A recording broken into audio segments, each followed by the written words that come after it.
Lorsqu'un joueur n'a que des mauvais coups à jouer, on dit qu'il est en zugzwang.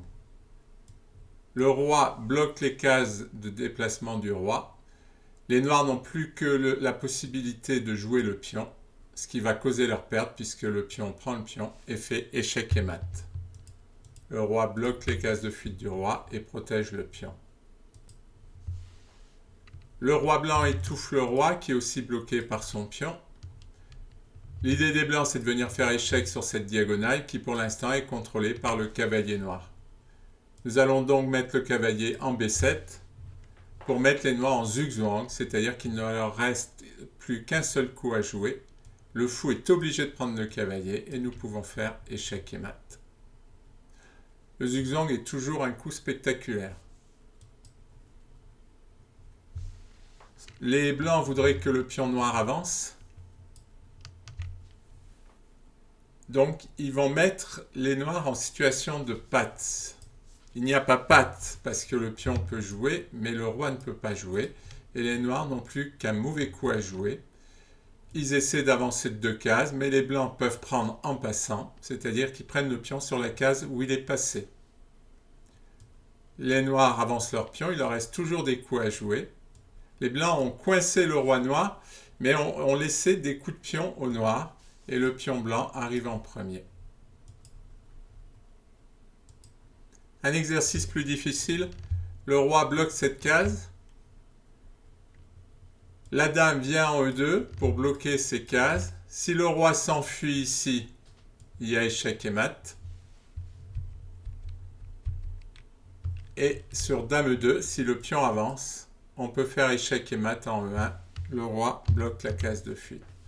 L'exercice est difficile puisqu'en fait, il faut s'imaginer les échecs et mat possibles. Et en fait, on peut peut-être y arriver en mettant la dame en E2, en se disant si je viens là, je bloque le roi. Qu'est-ce qui se passe? Et après, on calcule et on s'aperçoit qu'on fait échec et mat. Mais c'est vrai qu'au début, c'est pas si facile que ça.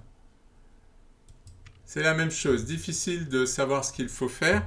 Mais première chose, on s'aperçoit que si on fait échec ici, bon, le cavalier peut nous prendre, mais imaginons que le cavalier ne soit pas là.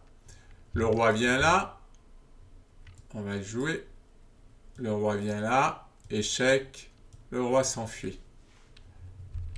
Donc ça ne marche pas. Mais en jouant cette suite de coups, on peut se dire que si le pion avance et empêche le roi d'aller sur cette case, le cavalier pourra faire échec et mat. Et une fois qu'on a avancé le pion, les noirs sont en zugzwang, ils ne peuvent jouer que le cavalier, et ils vont être obligés d'enlever le cavalier qui protégeait cette case. Et les blancs font échec et mat. Les blancs voudraient que les noirs s'en aillent, puisque si le roi s'en va, on mange le pion et on transforme le pion G. Donc ils vont jouer à 4. Si le roi s'en va, les noirs perdent, ils vont être obligés de jouer le pion, et ensuite de jouer le roi, et ils vont perdre. De nouveau une situation de patte, le roi ne peut pas bouger. Il y a 2 pions. On va avancer notre pion pour immobiliser les 2 pions. Et pourtant, il y en a un qui va être obligé d'avancer. Et nous lui refaisons la prise en passant. Et c'est comme tout à l'heure. Le pion arrive en premier.